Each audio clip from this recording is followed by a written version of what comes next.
అండి, అందరికీ నమస్కారం. గౌతమిపుత్ర శాతకర్ణి ఈ సినిమా పేరులోనే ఒక పవర్, ఒక పౌరుషం ఉంది. అందుకే ఈ సినిమాని చేస్తున్నారు బాలయ్యబాబు గారు. ఇది బాలకృష్ణ గారి 100వ చిత్రం కావడం మరొక విశేషం. మరి ఈ చిత్రం ఎప్పుడు రిలీజ్ అవుతుందా అని బాలయ్యబాబు అభిమానులందరూ కూడా ఎంతో ఉత్కంఠగా ఎదురుచూస్తున్నారు. ఎన్నో అంచనాల మధ్య ఈ సినిమా మన ముందుకు రాబోతుంది. గౌతమిపుత్ర శాతకర్ణి. గౌతమిపుత్ర శాతకర్ణుని జీవిత చరిత్ర ఆధారంగా తీయబడ్డ సినిమా. మరి ఈ చిత్రాన్ని దర్శకత్వం వహించారు క్రిష్ గారు. మరి ఈ రోజు ఈ చిత్రం గురించి మాట్లాడడానికి బాలకృష్ణ గారు అలాగే క్రిష్ గారు మనతో ఉన్నారు. ఆలస్యం చేయకుండా వాళ్ళతో మాట్లాడదాం రండి.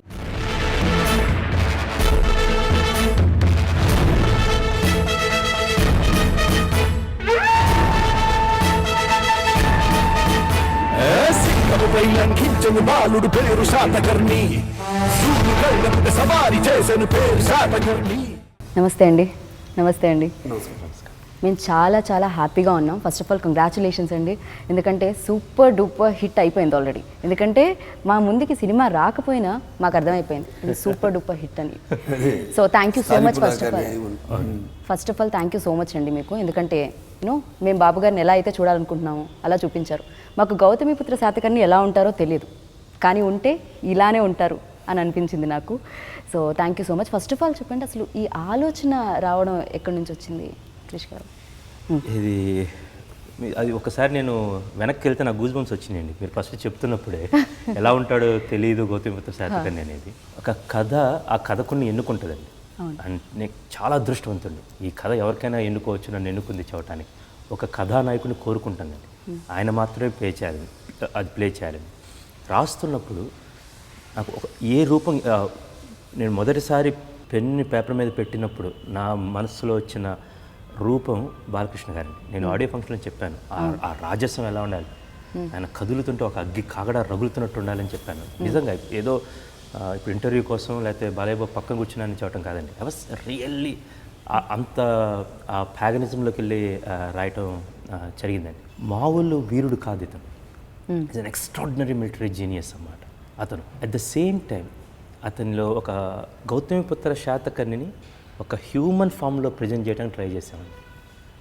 అతను ఓన్లీ రాజు, ఓన్లీ కింగ్ ఆఫ్ వారియర్ కాదు, అతనికి అతని తల్లితో ఉన్న అనుబంధం, శాతకర్ణికి వాసిష్ఠితో తన భార్యతో ఉన్న అనుబంధం, తన కొడుకు, తన బాధ్యతలు, ఎథిక్స్, మొరాలిటీస్. కొంచెం ఎక్కువ టైం తీసుకుంటాను అది ఎక్కడ స్టార్ట్ అయింది అనేది. మనం నాగార్జున సాగర్ అని వింటా ఉన్నామండి. ఆచార్య నాగార్జున యూనివర్సిటీ విన్నామండి. ఆ నాగార్జునుడు ఎవరు మనకు తెలిసినంత వరకు ఒక బౌద్ధ గురువు. బట్ మీరు మన వికీపీడియాలోకి వెళ్ళి ఆచార్య నాగార్జున అని కొడితే గురు ఆఫ్ శాతవాహనాస్ అని ఉంటుంది. ఆయన మనకి చాణక్య చంద్రగుప్తుల్లాగా ఆయన గౌతమిపుత్ర యజ్ఞశ్రీ శాతకర్ణి అని, అది సెకండ్ ఏడీలో మన గౌతమిపుత్ర శాతకర్ణి తర్వాత కొన్ని తరాల తర్వాత రాజు. అవును, ఆయనకి అనేకమైన లేఖలు రాశారండి. సుహృల్ లేఖ అంటారు వాటిని అన్నమాట. ఆచార్య నాగార్జునుడు ఎక్స్ట్రాడినరీ. అప్పుడులో ఎథిక్స్ ఏంటి, మోరల్స్ ఏంటి, ఎలా గైడ్ చేయాలి, ఎలా పరిపాలించాలనేది అదంతా మన దగ్గర ఉంది, కానీ మనం ఎప్పుడు అటువైపు దృష్టి పెట్టలేదండి. గమ్మత్ ఏంటంటే ఆచార్య నాగార్జున యూనివర్సిటీలో ఒక జర్నలిజం మ్యాగజైన్ ఉంటుందండి, దాని పేరు కూడా సుహృల్ లేఖ అని. కానీ ఎంతమంది అసలు ఏం జరిగిందనేది అది మా దగ్గర ఉందండి. అది ఫస్ట్ అది ఆ పుస్తకం కావాల్సి వచ్చినప్పుడు మాకు తెనాలి నుంచి ఒక స్నేహితుడు సాయిమాధవ్ బుర్రా గారికి వస్తే నేను బాలయ్యబాబుకి ఇవ్వటం జరిగిందన్నమాట. It's rare book. అన్నీ మన పక్కనే ఉన్నాయండి, కానీ మనం చూడలేదు. చిన్నప్పుడు మా తాతయ్య గారు జాలముడి రమణయ్య గారు గుంటూరులో పోలీస్ ఆఫీసర్గా ఉండేవారు. మేము అమరావతిలో వెళ్తున్నప్పుడు ఎవరో ఒక మహానుభావుడు అండి, ఎక్కడున్నారో ఆయన, కానీ ఆయన ఎవరో నాకు కథగా చెప్పారన్నమాట. ఇక్కడి నుంచి ఏలారా, అమరావతి అనేది ఒకప్పుడు గొప్ప రాజధాని, దాని తర్వాత ఇక్కడ ధరణికోటలో వాసిరెడ్డి గారు ఆ జమీందార్, క్రోనలాజికల్లీ ఆయన చెప్పారండి.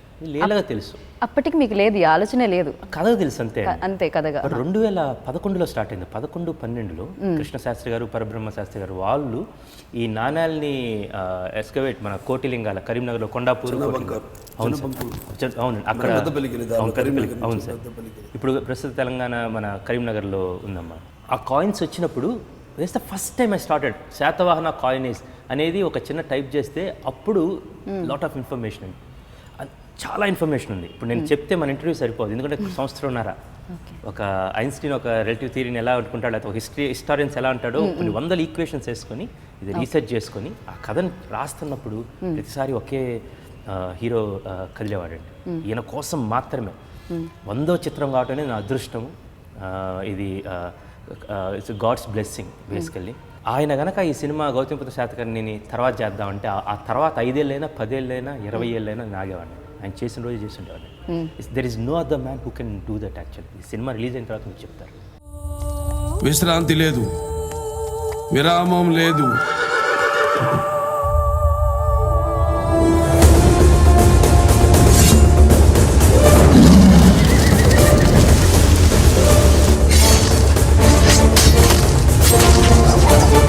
మా కత్తి కంటే నెత్తుటి చార ఇంకా పచ్చిగానే ఉంది.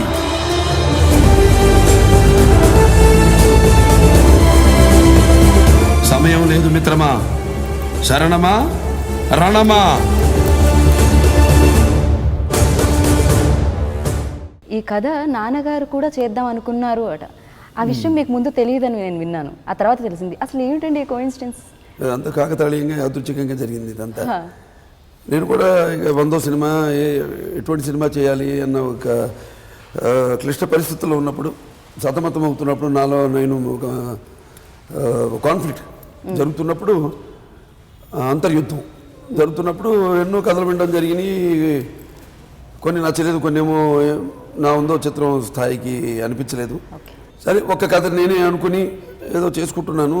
ఆ రైతు అని అప్పుడు అనుకుని కృష్ణవంశీ గారి డైరెక్షన్ అనుకుని జరుగుతూ ఉండింది. సడన్గా కవర్ పెట్టాను ఆయన నన్ను కలవాలని. అంతకుముందు పరిచయం కూడా ఎప్పుడన్నా ఫంక్షన్స్లో అది కలవడం అంత ఇది కూడా లేదు మాకు, అటాచ్మెంట్ కానీ ఎటువంటి. సరే ఇట్లా చెప్పారు, ఒక ఎవరి ద్వారా అయితే కబురు పంపారో అట్లా ఒక అద్భుతమైన సబ్జెక్టు అనుకుంటున్నాను, వచ్చి డిస్కస్ చేస్తాను. సరే అన్నాను. ఆయన రావడం జరిగింది, కలిశారు, చెప్పారు ఇట్లా గౌతమిపుత్ర శాతకర్ణి అనుకుంటున్నామని. మరి కథగా కంటే కూడా ఆయన ఉన్న ఎంతూజియాజం రాగానే చెప్పడం, ఇంకోటేమో ఒక తెలియని ఒక వీరుని గాథ. చల్లని సముద్రం దాగిన బడబలనంతో ఆ నల్లని ఆకాశంలో కానరాని భాస్కరులు అందరూ అంటారు అన్నారు మహాకవి దాశరథి గారు. సరే, అలాగే ఇది బాగుంది. ఒక ఏమో అంత అంటే ఎట్టాంటి కట్టె కొట్టే తెచ్చే అలాగా అయిపోయింది మొత్తం. అంతే, ఎక్కువసేపు కలవలేదు, ఒక 10 నిమిషాలు అనుకుంటా ఫస్ట్ మీటింగ్. అంతే, అంటే సినిమా ఎంత ఫాస్ట్ గా తీసేశారో చెప్పడం కూడా.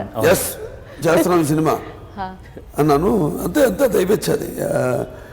అలాగే అసలు షూటింగ్ కూడా ఇప్పుడు అయిపోయి సినిమా విడుదల రేపు 12 విడుదల అవుతుందంటే కూడా డ్రీమ్ కమ్ ట్రూ. అప్పుడు అయిపోయింది సినిమా.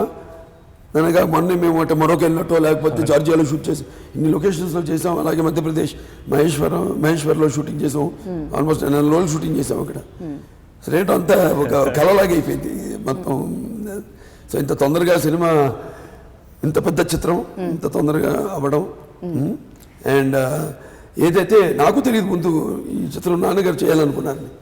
తర్వాత మా కొమ్మని అంతా బయట పెట్టారు, ప్రదీప్ గారిని ఒక ఆయన, అలాగే ప్రసాద్ గారిని. సో ఇది ఎలా జరిగింది అంటే ముందు అంటే ముందు ఆయన అనుకున్నారని నాకు తెలుసు. ఆయన అనుకున్నారు కాబట్టి చేశాను అనుకోవడం, అది ఒక తండ్రిగా ఆయన అనుకున్నారు, నేను చేస్తున్నాను అని ఆ అది వేరు, ఆ ప్రేరణ వేరు. ఇది అలా కాకుండా అంతా ఈయనొచ్చి చెప్పడం, అడగడం, ఆ సినిమా అనుకుంటున్నాను అనడం, నేను అలాగే అనడం, తర్వాత నాకు తెలియడం నాన్నగారి సినిమా చేద్దాం అనుకున్నారని. బ్లెస్సింగ్ అండి. I started believing more. అంతకుముందు నేను నమ్మకాలు ఉండేవి, బట్ ఇది ఒక ముహూర్త బలం కావచ్చు, వాట్స్ గాడ్స్ బ్లెస్సింగ్ అనేది ఈ సినిమాలో నిన్నగాక మొన్న అక్కడ నేను కథ చెప్పినట్టుందండి. Extraordinary journey actually, one of the great years in my life.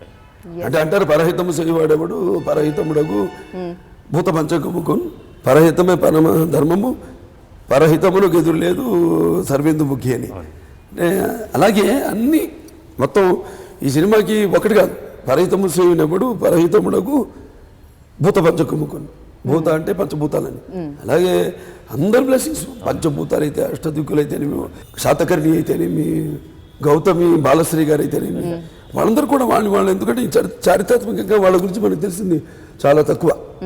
ఎందుకంటే అప్పటికి స్టోరీస్ రావడం, హిస్టరీని వాడు క్రోడీకరించడం, అదంతా అప్పటికి ఇంకా మొదలు కాల క్రీస్తు శకం, తర్వాత ఇమ్మీడియట్ ఫస్ట్ సెంచరీ మనకి. సో అప్పటికి ఇంకా హిస్టోరియన్స్ రావడం అదంతా లేదు. కాబట్టి వాళ్ళు కూడా వాళ్ళు ఆవిష్కరించదలుచుకున్నారు. సమయం వచ్చింది ఏంటో అంతా అందరి ప్రకృతి కూడా సహకరించి మాకు షూటింగ్ అద్భుతంగా నిరాటంకంగా నిరామంగా ఎటువంటి అడ్డంకులు లేకుండా అండ్ ఫ్యాన్స్ అభిమానం కూడా, ఎందుకంటే మీ 100వ చిత్రం ఇలాంటి చిత్రం అయి ఉండాలి.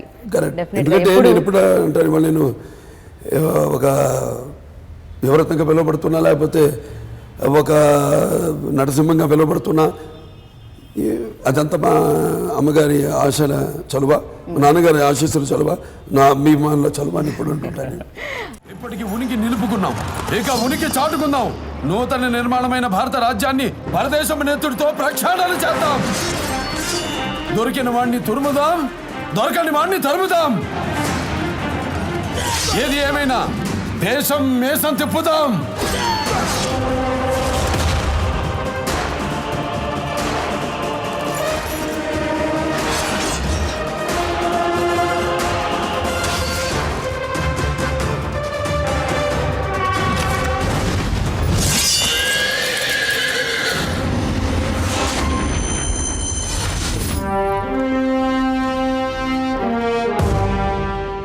క్రిష్ గారు ఈ సబ్జెక్ట్ తీసుకొని, అంటే ఈ పాయింట్ తీసుకొని మీ దగ్గరికి వచ్చినప్పుడు అంత దృఢంగా ఎలా నమ్మారు మీరు? ఇంతకుముందు ఆయన అలాంటి సినిమాలు చేయలేదు. సో మీ 100వ చిత్ర బాధ్యత ఆయనకి ఇచ్చారు మీరు. సో అంత నమ్మకం ఎలా కలిగింది, ఎలా కలిగించారు ఆయన ఆ 10 నిమిషాల్లో? చెప్తారండి. ముందుగా మన ప్రొడ్యూసర్స్ మెచ్చుకోవాలి మనం దానికి. అందులో ఆయన నాన్నగారు కూడా ఉన్నారు, one of the producers, Saibaba గారు జాగరు. ఇప్పుడు ఏంటంటే ఆయన చేసిన 5 సినిమాలు ఇంతకుముందు, ఇది కాకుండా 5 సినిమాలు, సినిమాకి సంబంధం లేదు. ఒక సినిమాకి నాకు మొదటి నుంచి కూడా కొంచెం అంటే బాగా నాకు సినిమా తప్ప వేరే ప్రపంచం తెలియదు. సరే తర్వాత ఎమ్మెల్యే అయిన తర్వాత అది వేరు.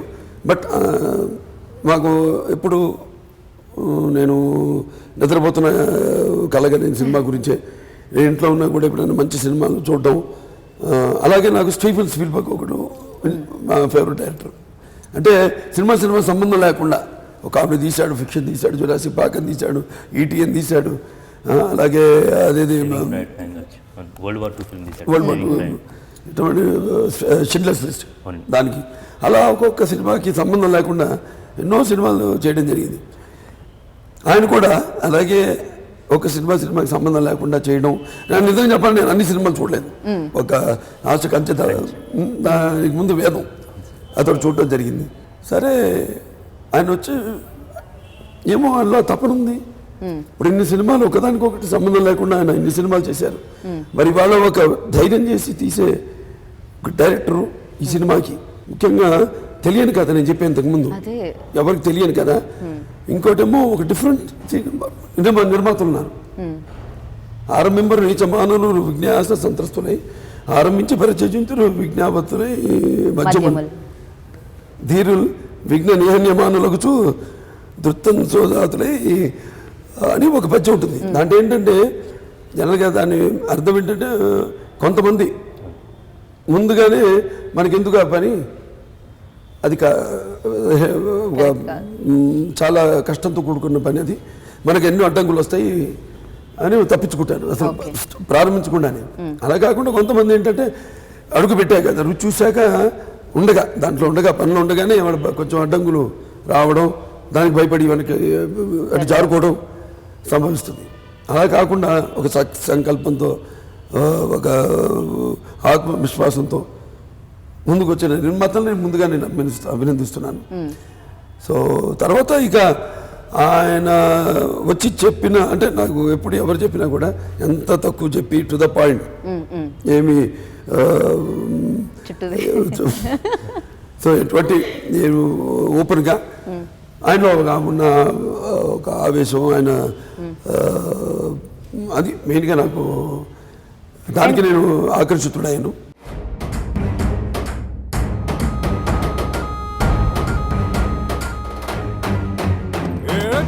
గణగణ గుండెలలో జే గంటలు మోగెను రక్కసి మూకలు ముక్కలు ముక్కలయ్యేలా. గన గన గన గన కన్నులలో చిచ్చులు రేగను చిక్కటి చీకటి రగరగిలించేలా దాటిన నీ కత్తి సహనమ్మిక సరిపెట్టి ఎవడురా ఎదటకి రారా అని అనగానే అవునవురా నువ్వు ఆ బతుకే మొదలవుతావురా అంటే మన నీడే కదరా నడురా వెదురా ముందుకు పదరా వేటంటే మన కాటే కదరా కయ్యానికి సైన్యందాం పదరా వీడంటే మన నీడే కదరా నడురా వెదురా ముందుకు పదరా వేటంటే మన కాటే కదరా కయ్యానికి సైన్యందాం పదరా. గౌతమీపుత్ర శాతకర్ణి గురించి ఎవరికీ తెలియదు, కొంచెమే తెలుసు. ఒక సినిమా 2.5 గంటలు ఉంటుంది. ఆ తెలిసిన దాంతో సినిమా తీయాలంటే కష్టం. మీరు ఇందాక అన్నట్టు 2011లో మొదలుపెట్టిన మీరు తెలుసుకోవాలని ఇన్ని సంవత్సరాలు తెలుసుకున్న తర్వాత ఈ సినిమా మాకు అందించారు డెఫినెట్గా. కానీ ఆయన ఎలా ఉంటారు, ఎలా ఉండేవారు, ఇవన్నిటినీ ఎక్కడి నుంచి గ్యాదర్ చేయడం జరిగింది? లేకపోతే దీంట్లో ఏమైనా ఊహ ఉంటుందా? మొత్తం అంతా చాలా ఊహ ఉంటుందండి, చాలా కొద్దిగా తెలిసింది. బేసికల్గా ప్రతిదీ we have to dramatise for the taste of audience. రెండోది, ఇది ఎలా ఉంటుందంటే ఒక చరిత్రని కథగా చేయాలంటే ఒక లైన్లో మొత్తం మనకు తెలిసిందంతా గౌతమి బాలాశ్రీ తను మదర్ రాజమాత నాసిక్లో శాసనాలు వేయించింది. నానాగట్లో ఆధారం ఎంత గొప్ప తల్లే చూడండి. బేసికల్గా అతని జన్మనివ్వటమే కాదు, ఇప్పుడు మనం చెప్పుకోవడానికి కారణభూతం కూడా మళ్ళీ ఆమె ఆయన్ని ఎప్పుడు దాకా జీవించుకోవడానికి. She you lost really well అన్నమాట. అందులో ఒక్కటి ఫర్ ఎగ్జాంపుల్ ఎక్కడో మనకి ఒక చిన్న తీగ దొరుకుతుంది, రాజసూయ యాగం అని ఆయన చేశారు అని. ఎప్పుడో ద్వాపరయుగంలో ధర్మరాజు రాజసూయాగం చేశారు. అప్పుడు శ్రీకృష్ణుడికి అగ్రపూజ చేయటం, శిశుపాల వధ జరగటం. సో రాజసూయ అనగానే ఆ కైండ్ ఆఫ్ ఊహల్లోకి వెళ్ళి మనం అప్పుడు జరిగింది కాబట్టి వీళ్ళు ఎలా చేసుంటారు, అక్కడ what drama we can get when you're reading entire Satavahana dynasties history. Gautamiputra Satakarni దగ్గర నుంచి తల్లి పేరు పెట్టుకోవటం స్టార్ట్ అవుతుంది. సో అంతకుముందు ఉన్నారా లేరా అనేది కథకు అప్రస్తుతం. సో ఫస్ట్ ఈయనే పెట్టుకోవడం జరిగింది. సో ఇక్కడ నుంచి గౌతమిపుత్ర శాతకర్ణి అంటే గౌతమిపుత్ర తన తల్లి పేరు తీసుకోవడమే.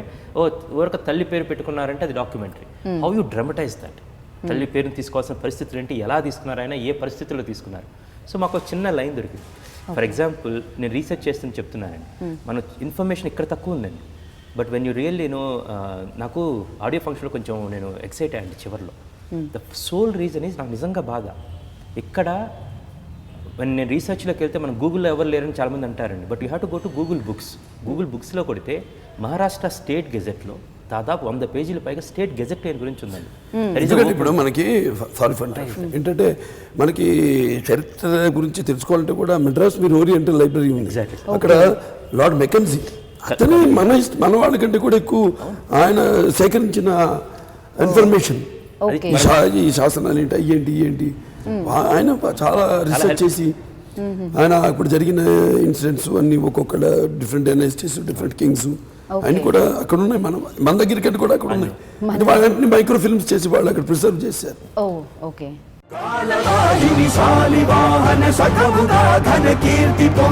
సుప్రభాత సుజాత వహిని గౌతమి సుత శాతకర్ణి బహుపరా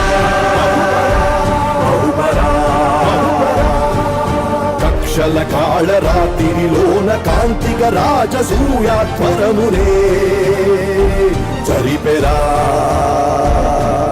కత్తులలోన చిత్రమైన శాంతికి తానే వేద స్వరముగా పలికెరా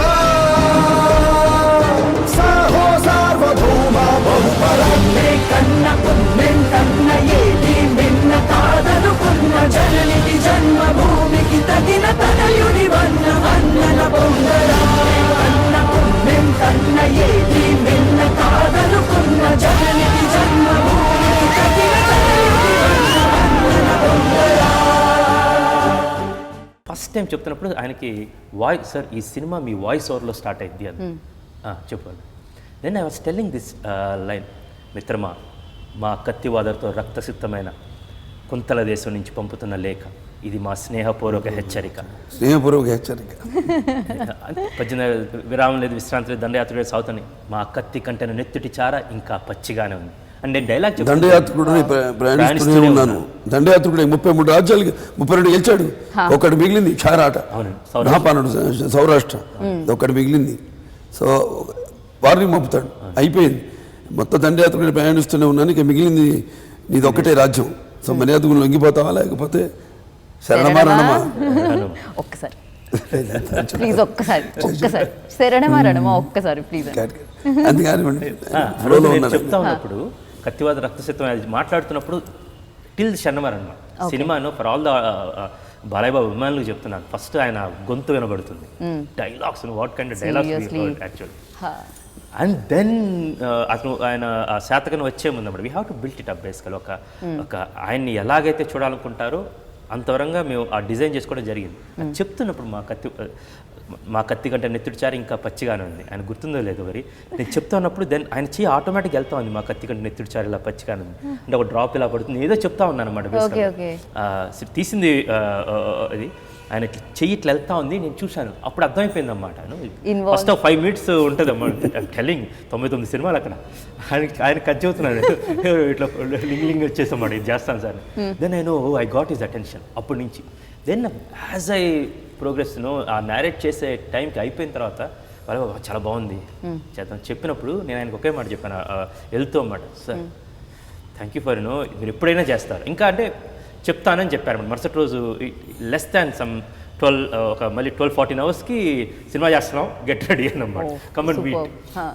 మిరకిల్ అండి యాక్చువల్గా, మిరకిల్. అంటే దీంట్లో నా తెలియదు కానీ నేను అప్పుడు కూడా అడగలేదు కానీ నాకు అనిపించేది కమర్షియల్ పాయింట్ కూడా ఆయన అంటే ఒకటి ఇంతో కమర్షియల్ పాయింట్ ఏంటంటే మన తమిళనాడు చూసుకుంటే తండ్రి పేర్లు పెట్టుకుంటారు లేకపోతే ఇప్పుడు మన ఊళ్ళో పేరు పెట్టుకుంటాం, లేకపోతే మన ఇక్కడ గౌతమిని పెట్టుకోవడం కమర్షియల్ పాయింట్ అయి ఉంటుంది. ఏదైనా మీరు అడిగారండి అప్పుడు గౌతమి ఎవరు లేరుగా ప్రపంచంలో, ఎవరు గౌతమి ఎవరు ప్లే చేస్తారు దాన్ని ముందు అది అడిగాను. అది కమర్షియల్ పాయింట్ ఓకే బాగుంది. గౌతమి ఎవరు అని అడిగా ముందండి ఫస్ట్ పేరు వచ్చే ముందు గౌతమి పేరు వచ్చిన తర్వాత టైటిల్ అడిగా. ఇప్పుడు గౌతమి క్యారెక్టర్ ఎవరు చేస్తాను నాకు అది ఇంపార్టెంట్. దాని మీద అబ్బా చాలా ఎక్సర్సైజ్లు చేసి అంటే హేమమాలిని గారు అనుకున్నామండి. ఎమ్మట ఆయన అడిగారు 2-3 రోజు వచ్చి సార్ హేమమాలిని గారు అనుకుంటున్నానండి అన్నమాట. చాలా బాగుంటుంది క్రిష్, దొరికితే అప్పుడు నిండుతనం వచ్చింది అన్నారు, ఎగ్జాక్ట్ వర్డ్ వాడారు అన్నమాట. దొరికితే కాదు ఇంకా ఆప్షన్. అవును జనగా నాకు ఒక క్యారెక్టర్ ఒక కథని ఎవరు వినిపిస్తే చెప్తున్నప్పుడే ఆర్టిస్టులు కూడా కళ్ళ ముందు మెదులుతూ ఉంటారు, నా మైండ్లో మెదులుతూ ఉంటారు వాళ్ళు. అసలు నాకు ఒక 2 రోజులు అట్లా అనుకున్నాం ఆ క్యారెక్టర్ ఎవరు దాని గురించి ఆలోచిద్దామని. ఎవరు రాలా నా మైండ్లోకి. అండ్ ఆయన రావడం హేమమాలిని గారు అయితే బాగుంటుంది అనడం. అంటే ముందు ఆయన ఎక్స్ప్రెషన్ నాకు ఒక ఏంటి నిజంగా చెప్తున్నాను అంటే ఆవిడ దొరకదు అన్నట్టు ఒకటి ఒక ఉంది ముందు అంటే ఇక్కడ వచ్చామని చెప్పాను కదండి, you be very straight and he is a very honest man. మీరు అడగడంలో నాకు ఒక ఆవిడ దొరకదు అన్నట్టు కూడా చెప్పి కూడా తెలిసింది కనిపించింది నాకు అందులో. కమానికి అనుకున్నాను కదా కరెక్ట్ పర్ఫెక్ట్ ఆవిడ. ఇక నాకు మైండ్లో ఎవరు మెదలలేదు ఈ 2-3 రోజులు, ఎవరు రాలన్నమ్మా నా మస్తిష్కంలో కూడా. వీల్ ట్రై చేద్దాం ఇంకా ట్రై అని అంటే నా దృష్టి ఆవిడ లేకపోతే సినిమా లేదు డెఫినెట్గా. ఇంకా ట్రై చేసిన ఎవరు లేదు అంటే బట్ ఆవిడ దొరికింది కదా అంతా చెప్పాక సినిమా చిత్రానికి అంత విచిత్రంగా. At the same time Vasishthi అండి శ్రియా టు సీ ఇప్పుడు దాకా చూసిన శ్రియా ఒక ఎత్తు. అంటే వీళ్ళిద్దరి మధ్య హేమమాలిని గారు తన అత్తగారు గౌతమి, శాతకర్ణిగా బాలకృష్ణ గారు, వీళ్ళిద్దరి మధ్య ఉండే ఒక లేత ఒక వాసిష్ఠి అన్నమాట. అటు భర్తతోటి అత్తతోటి రాజ్యం పిల్లలు ఎక్స్ట్రాడినరీ పర్ఫార్మెన్స్ అండి. సంథింగ్ అది పూనింది అంతే. మీరు కడుపున మోసింది మనిషిని కాదు, మారణ హోమాన్ని, మహాయుద్ధాన్ని.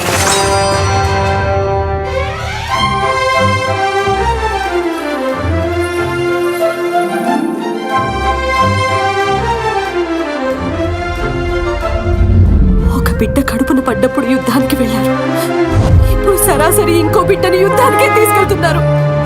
మీరు మనిషేనా? ఈ 33 కరవాలాలు కరిగించి మహాఖడ్గాన్ని తయారు చేయించండి. ఆ ఖడ్గాన్ని ధరించి సింహాసనం మీదున్న ఈ సింహాన్ని చూసి అనంత విశ్వం అసూయ చెందాలి. అండ్ అలాగే సంగీతం అండి, అంటే ఇంత అద్భుతంగా ఉందంటే బ్యాక్గ్రౌండ్ స్కోర్ ట్రైలర్లో మేము జస్ట్ కొంచెం చూసినట్టే కానీ అప్పుడే గూస్ బంప్స్ వస్తున్నాయంటే అంత అద్భుతంగా ఇచ్చారు. సో ఆయన గురించి చెప్పండి బాలయ్యబాబు గారు. నాకు ఎలా చాలా ఉండబోతుంది? టచ్ చాలా తక్కువ అండి ఆయన. ఒకసారి కలిసాను నేను, కలిసినప్పుడు ఒకటి తెలిసింది ఆ ఫ్యామిలీ వాడిది. ఇప్పుడు ఎలా అన్ని కలిసి ఇప్పుడు సినిమాలో ఆయన బైజు బాబురావు తీశారు వాడు తాతగారు, దాని తర్వాత శ్రీరామరాజ్యం తీశారు ఆయన. చూడండి Okay. ఆయన తాత తీసిన శ్రీరామరాజ్యం, నేను తెలుగులో శ్రీరామరాజ్యం చేయడం ఓకే. ఇవన్నీ. But first I have to give 100% I have to say thanks to Balakrishna గారండి. మామూలుగా ఎలా ఉంటుందంటే ఒక నమ్మితే ఎలా ఉంటుంది అనేది, మీరు ఎక్కిమీడ అనే పాట ఉందండి, మీరు నమ్మాలి. రేపు షూటింగ్ ఈరోజు నైట్ నేను పంపించాను సార్కి. సార్ భయపడుతూ ఉన్నాం అన్నమాట ఫస్ట్ టైం సాంగ్ చేస్తున్నప్పుడు. హీరోకి జనరల్గా ఎలా ఉంటుంది, ఒక నెల మంది పంపించాలి, ఇక్కడ ఇన్స్ట్రుమెంట్ బాగాలేదు, అక్కడ అది వాయిస్ బాగలేదు, ఇక్కడ ఇది మార్చు, ఇక్కడ అది మార్చు. డిఫరెంట్ పిక్చర్ కదండి. అవును, ఇది కంప్లీట్గా ఆయన different. పంపించినప్పుడు RR చాలా ఇంపార్టెంట్. అంటే how much confidence as in me as a director, ఆయన అంటే ఎంత ఫ్రీడమ్ అనేది. ఎక్కువ ఫస్ట్ వచ్చినప్పుడు ఆ పాట ఆయన సెట్కి వచ్చినప్పుడు వినలేదు కూడా, మొత్తం రెడీ అయ్యారు, మొత్తం ఉన్నారు అక్కడ. ఒక చాలా ఎద్దుల బండిలో వెళ్తూ ఉంటుంది, రాజు మారువేషం వేసుకుని వెళ్తూ ఉంటాడు. కూర్చొని అక్కడ ఉంటే ఈయన వచ్చారు, కూర్చున్నారు, మేకప్ వేసుకుని వచ్చారు. మరి చిన్నపిల్లవాడు అయిపోతారు. మరి ఫస్ట్ సినిమా చేస్తున్నట్టు ఉంటుందండి ఆయనతో వర్క్ చేస్తున్నప్పుడు. ఇలా వచ్చి మా పని మేము బృందామేశ్వరం మేము పెట్టుకుని ఒక కెమెరా పెట్టుకున్నాం, ఆ బ్యాక్గ్రౌండ్ అంతా సెట్ చేసుకుంటున్నాం.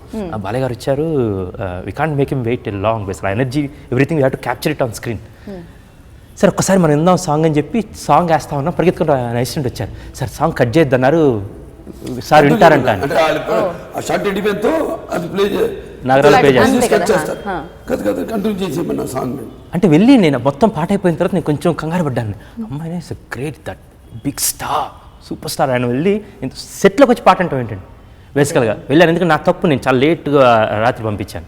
సార్ క్షమించాలి, చాలా లేట్గా వచ్చింది, ఇది final version, I want Udit Narayana and Shreya వాళ్ళ వర్షన్ ఏదంటే సూపర్ ఉంది క్రిష్, సాంగ్ చాలా బాగుంది, ఎంత పదాలు కానీ అది కానీ. ఎవరు శాస్త్రి గారేనా? The kind of confidence, the kind అయినా ఆ విన్ను తట్టింది చూడండి, అదే అనొచ్చు. 2-3 రోజులు ముందు పంపించవచ్చు కదా అనొచ్చండి. దాన్ని వచ్చి నా లిరిక్ పేపర్ పంపించు అని, దెన్ లిరిక్ పేపర్ మొత్తం చూసుకొని ఎక్కిమీడ ఏం వాడారు. ఎక్కిమీడ అంటే పాత రోజుల్లో అండి, మహారాజా రాజా అని అర్థం అన్నమాట.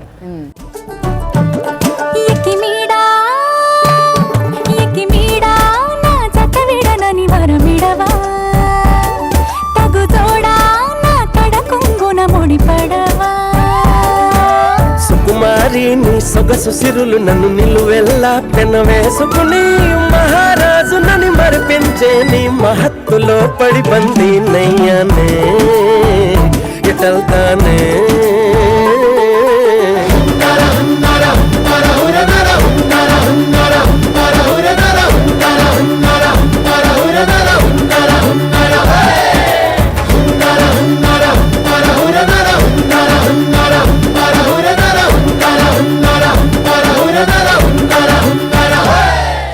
మీ ఆలోచనలన్నీ కార్యరూపం దాల్చి నిజంగా చక్కగా మా ముందుకు రావాలని మనస్ఫూర్తిగా కోరుకుంటున్నాను. అండ్ ఈ అవకాశం నాకు ఈరోజు వచ్చిన నేను ఇందాక చెప్పాను అదృష్టంగా భావిస్తున్నానని. Thank you so much. And మీకు ముందుగా గౌతమిపుత్ర శాతకర్ణి సంక్రాంతి శుభాకాంక్షలు. సో మాకు సంక్రాంతి ఇలా వచ్చింది కాబట్టి పండగ, 2 పండగలు, ఇదైతే గౌతమిపుత్ర శాతకర్ణి ఒకటి, సంక్రాంతి ఒకటి, అండ్ అందులో ఉగాది కూడా చూడబోతున్నాం కాబట్టి సో మీకు కూడా సంక్రాంతి శుభాకాంక్షలు. So thank you so much. మా జైత్రయాత్రను గౌరవించి, మా ఏలుబడిని అంగీకరించి, మీ వీరఖడ్గాన్ని మా రాయబారికి స్వాధీనం చేసి మాకు సామంతులవుతారని ఆశిస్తున్నాము. సమయం లేదు మిత్రమా, శరణమా రణమా. మీరు కడుపున మోసింది మనిషిని కాదు, మారణ హోమాన్ని, మహాయుద్ధాన్ని.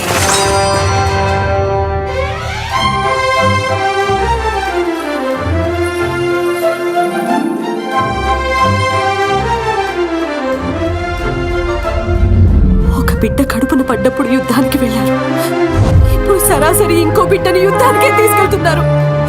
మీరు మనిషేనా?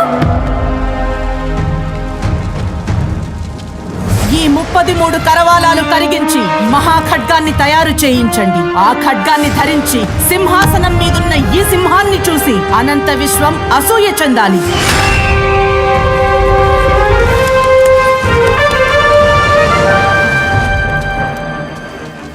శాతకర్ణి, నేను సింధు నుంచి ఆక్రమించుకుంటూ వస్తాను. అలెగ్జాండర్ కోలవికాని అఖండ భరతఖండం నా సొంతమవుతుంది. ఇప్పటికి ఉనికి నిలుపుకున్నాం, ఇక ఉనికి చాటుకుందాం. నూతన నిర్మాణమైన భారత రాజ్యాన్ని పరదేశం నేతృత్వంతో ప్రక్షాళన చేద్దాం. దొరికిన వాణ్ణి తురుముదాం, దొరకని వాణ్ణి తరుముదాం. ఏది ఏమైనా దేశం మేసం తిప్పుదాం.